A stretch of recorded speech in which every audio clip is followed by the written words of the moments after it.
It's more challenging than ever to meet the demands of competing priorities that work throws our way. From emails to reports and project proposals, we need help to get it all done. Grammarly is the essential AI communication assistant that boosts your productivity at work, so you can get more of what you need done faster, no matter what or where you're writing. Grammarly sets the standard for responsible AI and equips you with the best tools to do your job, like AI-powered features that help you write and edit quickly everywhere you write, or tone features that help you communicate more confidently. Just a few clicks can tailor your tone and writing so you come across exactly as you intend. No wonder 93% of professionals report that Grammarly helps them get more work done. Let Grammarly take the busy work off your plate so you can focus on high-impact work. Download Grammarly for free at grammarly.com/podcast. That's grammarly.com/podcast. Empire.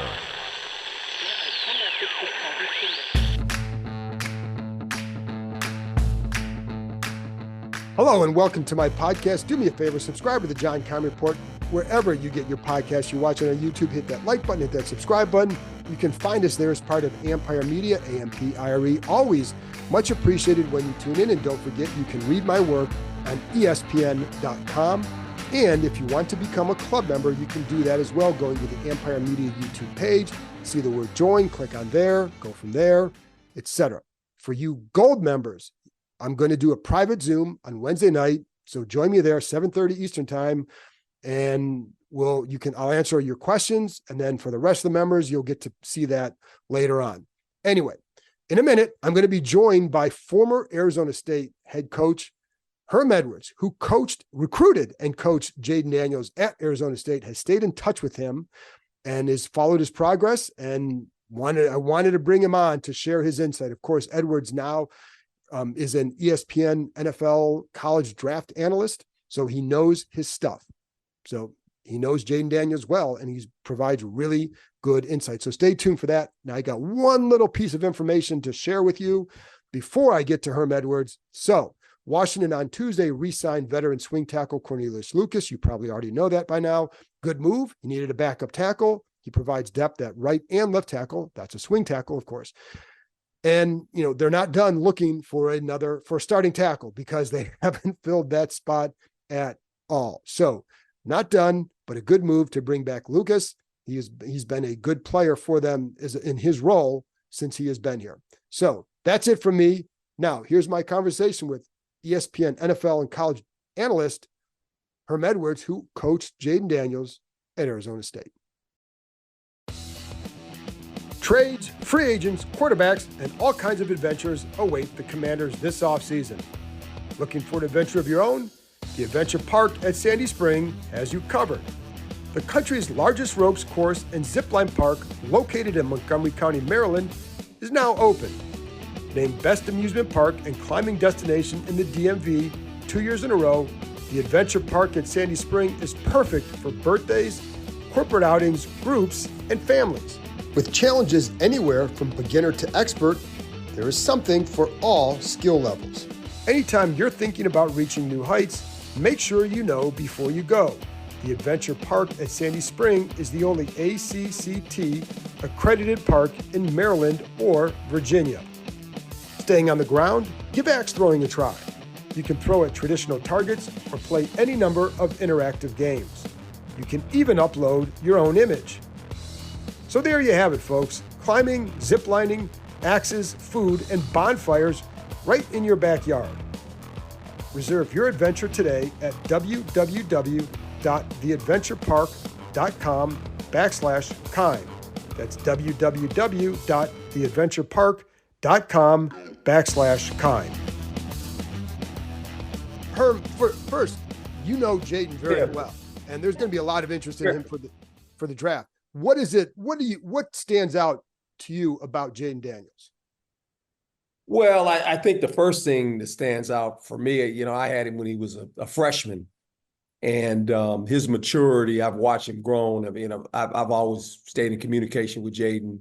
We have a pretty good relationship, but I think his maturity as a player, his ability, obviously, to play the game, you can that's on tape.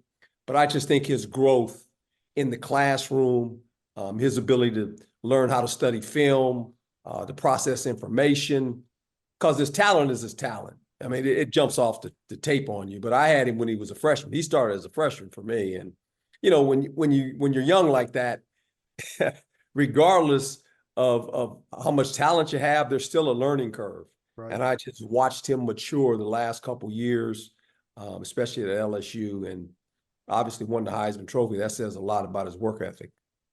Where I mean, because every person, every player has to mature to some level. So what are the things for his game or for him personally that you felt where he had to mature and then you saw it happen? Just, being more patient in the pocket, obviously, because when you're young, and especially at the quarterback position, you have his kind of skill set where you have the ability to make big plays with your legs. At times, rather than sitting in there and letting it all develop, you're going to take off, right? Well, I've watched that. He's bigger than he was when we had him. He was about 100 and I don't know. I don't even think he was 190 pounds. He's a slight guy, but he's durable. I mean, he knows how to he knows how to fall. I've always said that about quarterbacks that leave the pocket. You better know how to fall when they tackle you. So he doesn't miss time. And I just think, him playing all these games have helped him. I mean, he's played a lot of college football. I think, was it 50-something games or something like that?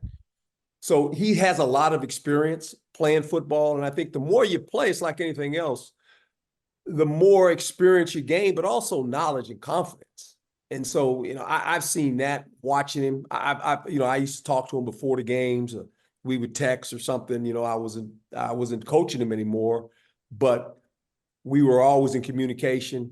And so I just like where he's at right now. And what it takes to succeed in the NFL. So, what are the things that you see in him that says this translates really well to the NFL? Well, I think obviously if Washington decides to select him, he has to realize, and we've kind of, talked about it. I said, look, if they decide to select you, I said, you have to realize you're going to a franchise right now that they need some help. I mean, this team, last year struggled. I mean, in a lot of different ways. And you're going to be the guy that's supposed to resurrect this team. And there's a lot of pressure in that. But he likes that. I mean, he can handle that. He really can. It won't be too big for him. The thing he does is when he plays football, he understands at the quarterback position how important it is to protect the ball. Yeah. He doesn't throw a lot of interceptions. He doesn't turn the ball over a lot, right? So he gets that part of it. And that's the hardest thing for young quarterbacks, I think, when they come in the league. They have the enthusiasm and they feel like I got to carry the team and I got to make a play. And lo and behold, they turn the ball over. And you look at this team last year, minus 14 in the giveaway takeaways. They with 18 interceptions, I think 11 fumbles, only scored 19 points a game. They struggled offensively, and here's the next part, and I think that they'll realize these guys gave up 60 sacks. Now, he cuts down half of that with his ability to run, right? Because he can leave the pocket and go make plays. So defensively, you got to play him a little bit different now. This is a different cat when he goes back. You better make sure you got a spy on him. You better make sure your rush lanes are in coordination with the call you have up front, because he'll leave the pocket. And when he runs, it's not for 5 yards. It's going to be 20 yards. It's going to be 30 yards, and he's a little faster than you think. He's a long strider, but he covers a lot of ground, and he's a really good runner. So I think that's an attribute for him that already you bring if you draft him, he brings that to the table. Right. You're a defensive guy. Like every defensive coach I've been around hates facing a Jayden Daniels. Yeah. Yeah. Any quarterback that can run, that can make plays with his legs, that's an issue defensively, because now you have to have integrity in your rush lanes. At times in certain calls, in certain situations, you're going to put a spy guy on him, right? Either a linebacker or a safety. What has happened to you when you get a quarterback like this, it's 11 on 11 football. It's an even playing field now because of the quarterback. Somebody has to know where this quarterback's at. And everybody has to be on point to understand, hey, look, in this call, I got the quarterback. In this call, I got to contain the quarterback. In this call, I'm a safety. I got the quarterback. And so that's part of the deal. And you know that, and that's stressful for a defense. So talk about running too. And one of the things you notice, first of all, he doesn't shy away from things, but he always gets up. But I remember watching a game when he was at Arizona State, where it's like on a 2-point conversion where he lowers his shoulder. I'm looking, there are 6 guys around him. Yeah. You know what I'm talking about. Oh, yeah. And he gets through but he lowers his shoulder and gets through and how did he do that? Yeah, he's unique. I mean, he's a unique runner. And I always told him this, when you run, I said, and we used to laugh, he always hugged me before the game. And I would tell him, I said, now know when the journey's over now. Just know when the journey's over. I said, Jayden, the most important thing you have to realize, you have all this talent and all this ability, but you got to play the next play. Mm-hmm. You can't be standing on the sideline with me talking about my shoulders hurt or my legs hurt because I was running. You can't do that. You can't miss plays. And to his credit, didn't miss a lot of time. He doesn't miss a lot of time, but he's a smart runner. He knows how to protect himself. He looks like a little, he reminds me a lot of Randall Cunningham. Because Randall Cunningham had that same kind of frame. He was slight, but was strong, knew how to run. Almost like Gumby. I mean, when you hit him, he could contort his body, right? And I was with Randall when Randall came in as a rookie when I was in Philadelphia. And so Jayden has a lot of those traits as far as what he looks like. Right. He's not an imposing big guy. He's not like Herbert and those kind of guys where he's thick, he's 250 pounds. He's not that. Right. But he's strong enough and he's smart enough to know when to protect himself. So you would have seen the progression as a passer as well. And you talk about the studying and all that. How much of it related to that? Or were there other things that he was working on because he did improve, like on the downfield stuff? He did improve. Yeah. That's what he was really good at, throwing the long ball. I mean, he had a touch and accuracy to that. And I think the hardest ball for most quarterbacks to throw are the little 5-yarders, right? The swing passes to the backs. Keep them running, keep them moving, don't throw behind them. It takes accuracy to do that. It takes timing to do that. And I think he's developed that, obviously, versus press coverage. Where do I throw the ball, right?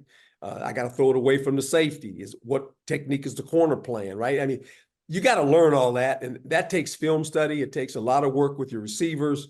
And, he's put the time in.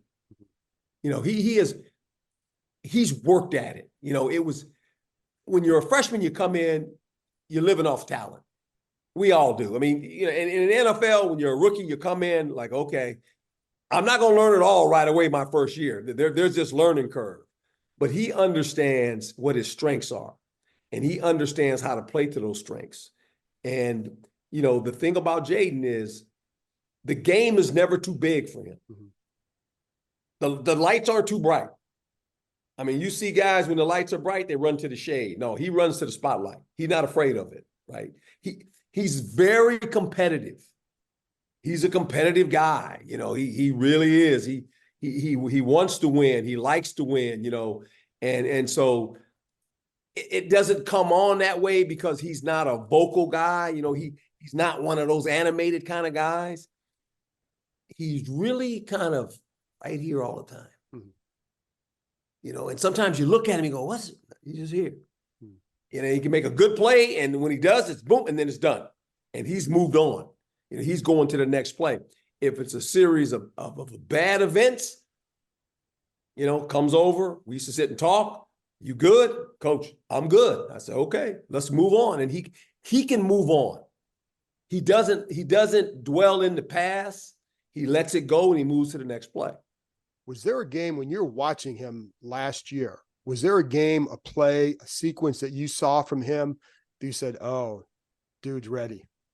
Oh, I just think, that offense they had in those receivers that they had down there at LSU. Yeah.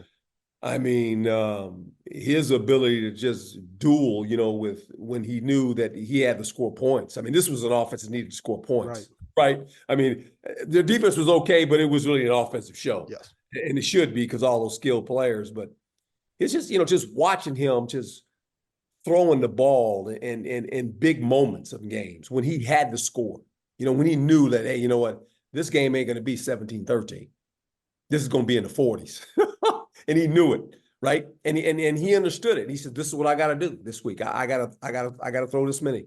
I got to make it happen. So I just enjoyed watching him play from afar. And like I said, we would text each other and I'd wish him luck, or when it was a big game against another, big SEC opponent. But I thought he played well all year.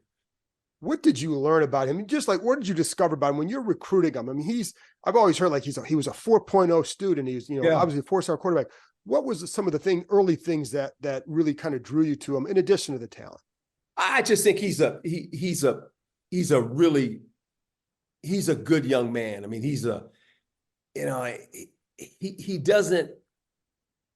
star, but he doesn't need the star status. Mm-hmm. He just wants to be one of the guys. He's a giver.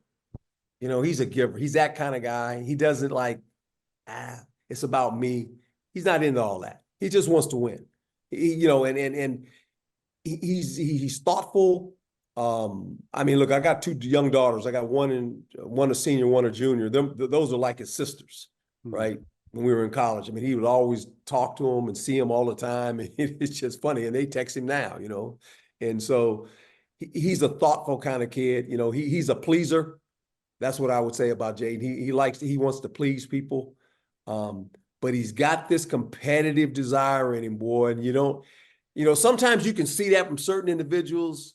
You don't like when you get around him, you're like, really? You kind of can almost misplay him a little bit. But he's got this burning desire. Well, boy, I tell you what now, he don't like losing.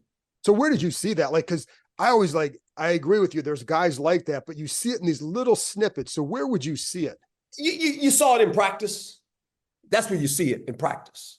When things are getting heated and you watch him compete against guys and, the offense might come out 3 and out, because we had some pretty good, some DBs there too that, could play stick 'em coverage. I mean, we had, Jack Jones was with us and we had, Lucas is up in Detroit. And so we had a pretty good defense. And we played a lot of tight man-to-man. And you could see it in 7-on-7. And when we went into the red zone, I tell you what now, that was fun to watch. What it was fair. Yeah. His competitiveness, they're kind of talking, the corners like talking. They're talking and really? Like, okay, all right, and they're kind of going at it, but in a good way, right?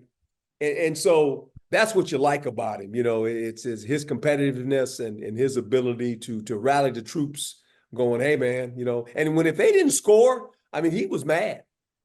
I mean, he'd get mad. I mean, he'd call them guys over and say, hey, man, look, come on. We got to do better than this, right? So that's what you're getting if you get this guy. And it's rare to start a guy as a true freshman. Oh, yeah. There's no doubt. What qualities did you see that said he's ready and he's okay? Well, I knew this when you watched him and you just watched practice, you said, this is one of the best athletes on the field. Now, there's going to be growing pains. Because it's not, in the Pac-12, there's some good schools there. Right. But I thought when he played at C and he played UCLA and he just played, big. I mean, the big Michigan State was probably his deal, right? It was his and beating Oregon, 4th ranked Oregon comes rolling in there, and just the way he performed against big opponents in big games, it was like, okay, and it wasn't, the game never was too big for him. Now, we didn't give him a whole lot either early. We just said, look, this is what you do. And now he had some pretty good players around him. He had a first, but here again, we gave him enough for him to be comfortable. And then everything else, I just told him, I said, look, whenever you sit there and it's gray and you don't like it, I used to look at him, I said, run. I said, you go run and make a first down. And then we start all over again. I said, just protect the football and protect yourself. That's what you got to do. He said, Coach, I got you. Right. So, he's a good study. He'd come to the sideline. He'd get on the phones. He'd talk to the OC. If he was up in the box, then I'd come talk to him. And I said, what else? I said, you need something? What are you looking at? What do you like? I always wanted to know what he liked early. Give him more of that. Give him more, because, coaches sometimes we overthink it.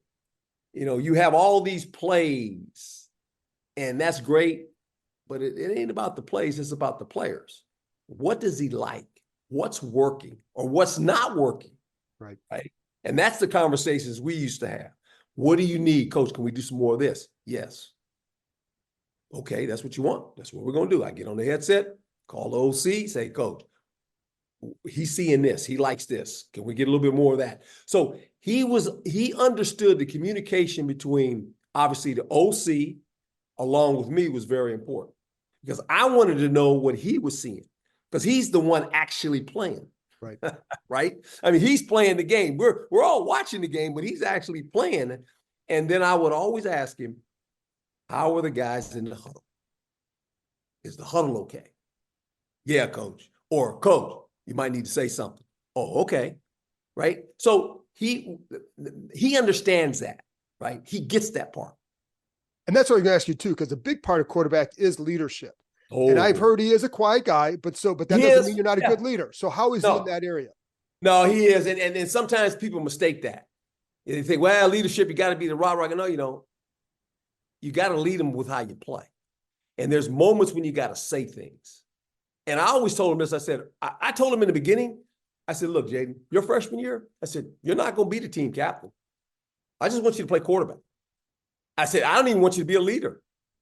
Just go play quarterback. That'll all take care of itself, right? Because he had enough on his plate.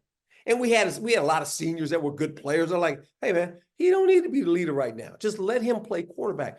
And now, obviously, the next year, he gets better, and all of a sudden he becomes this guy. But I told him, I said, Jayden, you can't be somebody you're not. I said, you don't have to be. I said, what you have to do, you have to know when to speak. And words are powerful. And you don't have to have some long speech. It can be a couple words to a couple guys, and then rally the team together. And what you say in the huddle is important. He gets that part. Did you see him did you see times in that area where he grew in that? Yeah. Yeah. When we had the ball in big moments on the last drive, when we had to go score or something, I mean, you felt really good with him. You just felt, hey, we're going to do this. He's going to find a way to do it. So most of the time he did. So, and again, you have the NFL experience, and you know what coaches look for and all that. Like, Drake May, I don't know. Did you watch Drake May much this year? Yeah. I mean, and Drake May's a really good quarterback. I mean, he's in the pocket. He might be the best one playing from inside the pocket. Jayden is different. Caleb Williams is different. Right.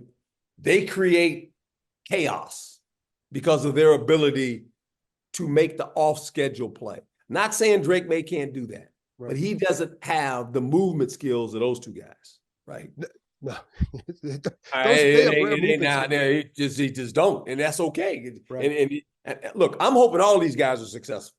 All these quarterbacks are supposed to go in the first 5 picks, wherever it shakes out, because they need to be successful. Because if they're successful, the league's better. Right. The National Football League's good when there's good quarterback play. When it's not, it's really hard. And obviously, top 5 quarterbacks, it's hard to hit on them because they're typically not going to great teams. What are some of the keys in your experience to making sure it's better for them? Because nothing guarantees success, but what can make it better? Well, obviously, the strength of your defense helps, right? I mean, you have to be defensively, you got to be pretty good. That helps the quarterback. Along with a tight end, and I know they're being devalued, but a runner. I think you bring that guy along, right? Because if you put it all on his plate, a la what happened in Carolina, it ain't fun. It's not a whole lot of fun, right? When you don't have a lot of pieces around it. When your best receiver is an older guy, it's hard. And that's what it looks like, right? And it's no one's fault. It's not the kid's fault. It's not the team's fault. But like you said, when you go to a team that is struggling. Now, this team, Washington, has some parts. they've got some receivers. They got a good runner. They need some help on their offensive line. There's no doubt about that. We know that. But they have some parts. Now, their problem, they're in the NFC East. And they got to deal with the Cowboys.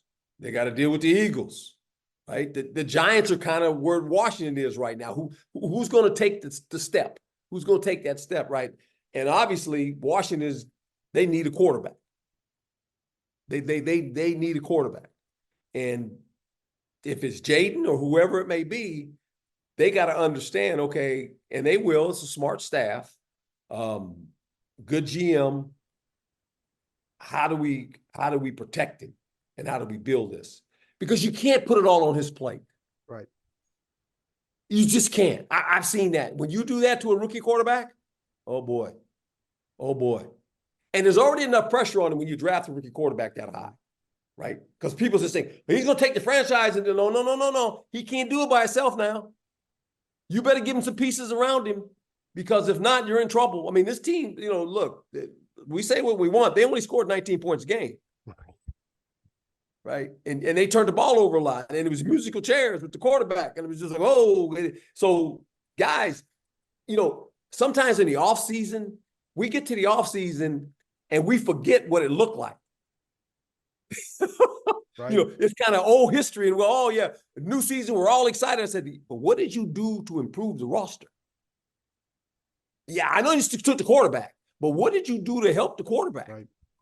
Because if you ain't helped the guy, now he's more talented than maybe the guys you had there, but the result will be a little bit better, but it ain't going to be that much better if you don't help him. What are some of the traits when you look at college, and you talk to people and say, well, guys are inaccurate in college, they don't become more accurate in the NFL. What are some of the other red flags as a quarterback from college that maybe are harder to fix in the NFL? Well, I think if he's careless with the ball, that's the thing that's the thing you worry about. Because the ball means everything. And when you allow the team to have extra possessions because you turn the ball over, you get yourself in a bad way, right? I think completions are important, very important in the NFL, because third down's a big down. That's the big down now, right? And in the NFL now, when you look at it, it's a passing league per se, right. But sometimes, we say that, which is right, but it doesn't have to be. That's your choice. We fall in love with that. And when you have a young quarterback, you got to ask yourself, okay, if it's an even game and I'm going to get 60, 70 plays, how many of those are passes? Right? Is it 45 passes, or is it only 30 passes? And what kind of passes are they? Right? So I think you got to realize that according to who the quarterback is, and on the other side of the ball, defensively, what you got. Because the way you kill a defense is real simple. You don't make first downs on offense, or you turn the ball over. Then the defense wears down. So how do you protect them? Along with protecting the quarterback, right? And that's going to be the strategy they're going to have to try to figure out. What is this? I do know this. Jayden Daniels alone has helped their offensive line. Yeah. Has helped their running game if they take him. He's already helped that because of who he is and how he can play the quarterback position. Now, how else can you help him, right? I mean, that's going to be the key. You need some offensive linemen to help this guy. Defensively, you got to improve. He can't sit in the second quarter going, oh man, we're down 14. Now you're making him throw. Right. You're exposing the guy. Well, you don't want to do that. You want to let him play the game where he can just play the game. That's what happened, down in Carolina. Right. You get down so fast, that poor guy got no shot. And then he doesn't have enough guys around him where they can help him. And it's like, here we go. That's what happened in Washington. That's how you get 60 sacks. Yeah. right?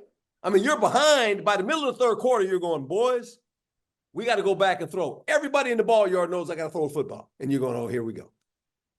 So just a couple more on Jayden too. So one Sure. of the things I want to ask people who are much smarter than me about this. So when I'm watching them at LSU, a lot of the stuff you're going to see the beautiful deep ball and the accuracy on the fades and all that. They didn't attack the middle of the field as much as maybe some other teams did. Now, I don't want to call that a concern because I think that's unfair. I didn't see it. So I'm curious how you interpret that and just how it was for you throwing between the hashes as well. No, he can throw it in there. But I think all quarterbacks are more comfortable throwing the ball outside the hashes because there's less people there. Right. I mean, it makes sense. And the coverage is real simple. You see single safety, you go, hey, I got free access outside, right? You see double safeties, you go, uh-oh. But when you see single safety for a quarterback, he's looking at his receivers. He's going, oh, I got one-on-one over there. Unless you roll the coverage over there. But I think that'll be the key for any young quarterback, how you throw the ball inside the numbers, right? And that's going to be important. And, Cliff, who's the OC, he'll attack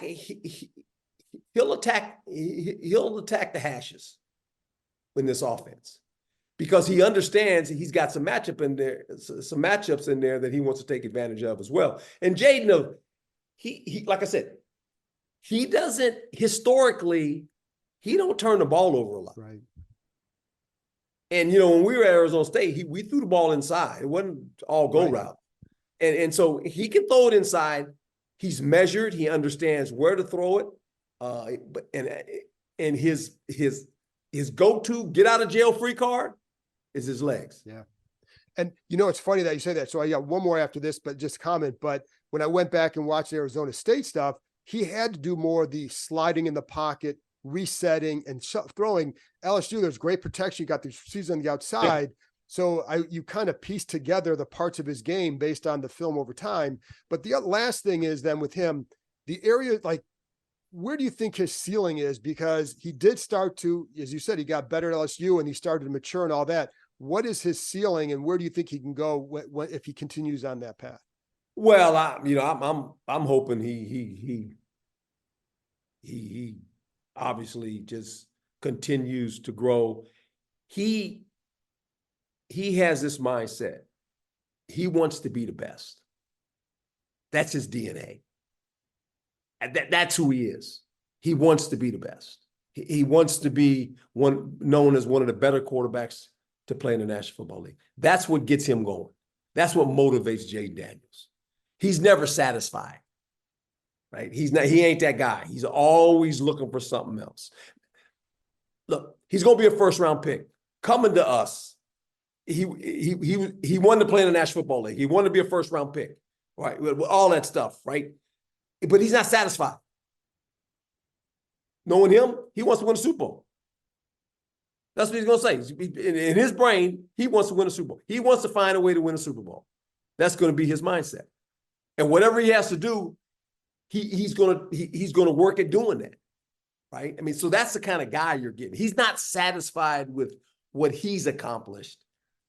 He's a team kind of guy where he wants the team to accomplish, and he knows I can play a big part of this. Man, I appreciate the insight on Jayden. That's, it's going to be a fascinating pick at number 2. Yeah. And I think his rise has been really, really kind of cool and intriguing as heck.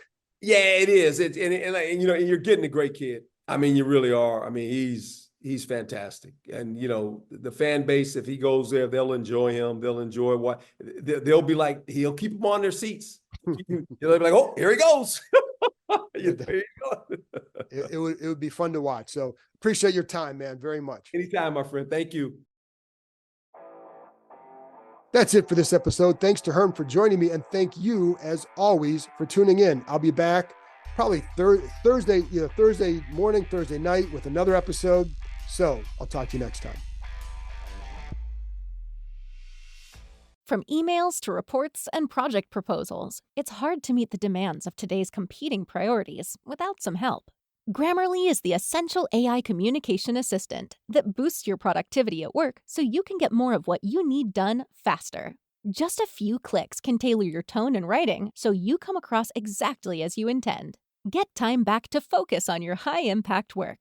Download Grammarly for free at grammarly.com/podcast. That's grammarly.com/podcast.